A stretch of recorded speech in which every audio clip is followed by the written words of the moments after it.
మీరు జాతకాలు నమ్ముతారా? జాతకాలు నమ్మడం తప్పు కాదు. జాతకాలు చెప్పే వ్యక్తిని గుడ్డిగా నమ్మడం తప్పు. ఎందుకో ఈ కంప్లీట్ వీడియో చూసేయండి. మహారాష్ట్రలో ఉన్న నాసిక్ అంటే త్రయంబకేశ్వర్ టెంపుల్కి దగ్గరలో ఉంటుంది. అక్కడ ఒక వ్యక్తి ఎంత నీచానికి దిగజారాడంటే తన జ్యోతిష్యం చెప్పి మీ జాతకాలను మారుస్తా అని చెప్పి టార్గెట్ ఎవరిని చేశారంటే ఓన్లీ లేడీస్ని టార్గెట్ చేయడం జరిగింది. అతని పేరు వచ్చేసి అశోక్ కట్టాల్. సెలబ్రిటీస్ నుంచి మొదలు పెడితే రాజకీయవేత్తల వరకు అందరు లేడీస్ని టార్గెట్ చేశాడు. ఈ అశోక్ అనే వ్యక్తి ఏం చేసేవాడంటే ఆన్లైన్లో అందరి జాతకాలు చెప్పేవాడు. అదేవిధంగా అతనికంటూ ఒక స్పెషల్ ఆఫీస్ రూమ్ అనేది ఉంది. సో ఈ వీడియోలో అయితే చూసేయండి. ఆ ఆఫీస్ రూమ్లో మీరు ఒక అమ్మాయిని మాత్రమే లోపలికైతే పిలిపించుకుంటాడో వాళ్ళ ఫ్యామిలీ మెంబర్స్ అందరిని అయితే బయట కూర్చోబెట్టడం జరుగుతుంది. ఎప్పుడైతే అమ్మాయి తన దగ్గరికి వెళ్ళిందో, అమ్మాయి కావచ్చు, లేకపోతే ఓల్డ్ ఏజ్ వాళ్ళు కావచ్చు, లేకపోతే మిడిల్ ఏజ్ వాళ్ళు కావచ్చు, ఎవరైనా సరే లేడీస్ అనే వ్యక్తి కనపడితే చాలు ఓన్లీ లేడీస్ని ఆఫీస్కి పిలిపించుకొని వాళ్ళతోని చాలా ఘోరంగా అసభ్యంగా ప్రవర్తించేవాడు. అది ఏ విధంగా అంటే, మీరు ఇప్పుడు నాతోని ఫిజికల్ ఇంటిమేసీ చేస్తే మీకున్న ప్రాబ్లమ్స్ అన్నీ తొలగిపోతాయి, మీ హస్బెండ్ మీ మాట వింటాడు, అతని ఆయుష్ కూడా పెరుగుతుంది అని చెప్పి ఘోరమైన మాయ మాటలు చెప్పి లోబర్చుకునేవాడు.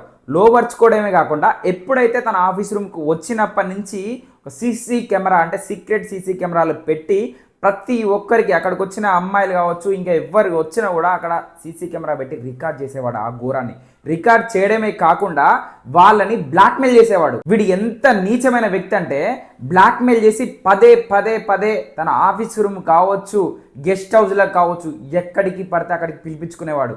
ఈ నీచుడు లోబర్చుకున్న ఆడవాళ్ళలో మహిళా కమిషనర్ కూడా ఉందంటే ఇంకా మీరు అర్థం చేసుకోండి. ఆ మహిళా కమిషనర్ వీడియోస్ చాలా ఉన్నాయంట, ఆల్మోస్ట్ ఒక 20 వరకు ఉన్నాయంట.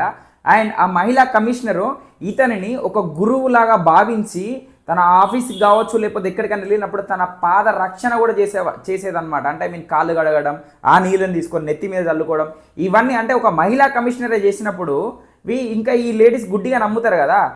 ఒక మహిళా కమిషనర్నే వీడు లోపరుచుకున్నాడంటే ఈ నీచుడు, ఇంకా మిగతా లేడీస్ని లోపరుచుకోవడం వీడికి చాలా వీజ్ అనమాట. అంటే వెన్నతో పెట్టిన విద్య వీడికి జస్ట్ ఆన్లైన్ రికార్డింగ్లో 58 మాత్రమే ఉన్నాయి. ఇంకా ఆఫ్లైన్లో ఎన్ని ఘోరాలు జరిగినాయంటే ఆల్మోస్ట్ 1000 పైన అని చెప్పి పోలీసులు అయితే చెప్పడం జరుగుతుంది. ప్రస్తుతానికైతే 58 వీడియోలు బయటపడ్డాయి. అంటే ఆ 58 మందిని కూడా వీడు బ్లాక్మెయిల్ చేసేవాడు. ఈ ప్రతి ఒక్క నీచునికి ఒక రోజు వస్తుంది అంటారు కదా, ఈ నీచునికి ఒక రోజు వచ్చింది. ఏ విధంగా అంటే వచ్చిన ఫ్యామిలీ మెంబర్స్ని మీరు గెస్ట్ హౌస్కి రాండి, అక్కడ పూజలు చేద్దామని చెప్పి తనని అక్కడికి పిలిపించడం జరిగింది. తను వచ్చిన తర్వాత తన తాగుతున్న పాలల్లో మత్తు కలిపి తన మీద రేప్ చేయడం జరిగింది. రేప్ చేసిన తర్వాత తనకు డౌట్ వచ్చి పోలీస్ స్టేషన్కి వెళ్ళి కంప్లైంట్ చేయడం జరిగింది.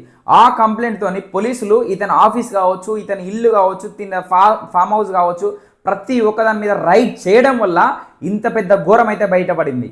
ఓన్లీ ఈ 58 వీడియోలు మాత్రమే ఎందుకు వాడు రికార్డ్ చేశాడంటే, ఎవరైతే వీళ్ళు డబ్బున్న వాళ్ళు, వీళ్ళ దగ్గర మనకు వర్కౌట్ అవుతుంది అనుకున్న వాళ్ళ వీడియోలు మాత్రమే వీడు రికార్డ్ చేయడం జరిగింది. మిగతా లేడీస్ ఎవరైతే ఉన్నారో వాళ్ళని ఆఫ్లైన్లో పెట్టడం జరిగింది. అంటే రికార్డింగ్ అయితే చేయలేదు, బట్ ఇంకా నెంబర్ ఆఫ్ లేడీస్ మీద అయితే వీడు అఘాయిత్యం చేయడం జరిగింది. సో నా సలహా ఏంటంటే, మీరు జాతకాలను నమ్మండి, కానీ జాతకాల పేరుతోనే ఇంత ఘోరానికి నీచానికి పాల్పడుతున్న వ్యక్తులు మాత్రం దయచేసి నమ్మకండి. ఎవరైతే ఈ కేసులో విక్టిమ్స్ ఉన్నారో వాళ్ళందరూ కూడా వచ్చి పోలీస్ స్టేషన్లో కంప్లైంట్ ఇస్తే ఇంకా ఇలాంటి ఘోరాలు చేసే నీచులు బయటపడతారు. అండ్ అదేవిధంగా లేడీస్కి అయితే మీరు సపోర్ట్ చేసిన వాళ్ళు అవుతారు. మీరు ఏదైనా జ్యోతిష్యుడి దగ్గరికి వెళ్ళినప్పుడు మీకు కొంచెం డౌట్ వచ్చినా కూడా పోలీస్ స్టేషన్లో కంప్లైంట్ ఇవ్వండి. మీరు ఒక్కరు బయటపడడమే కాదు, ఇంకా మిగతా వాళ్ళని కూడా బయటపడేసిన వాళ్ళు అవుతారు.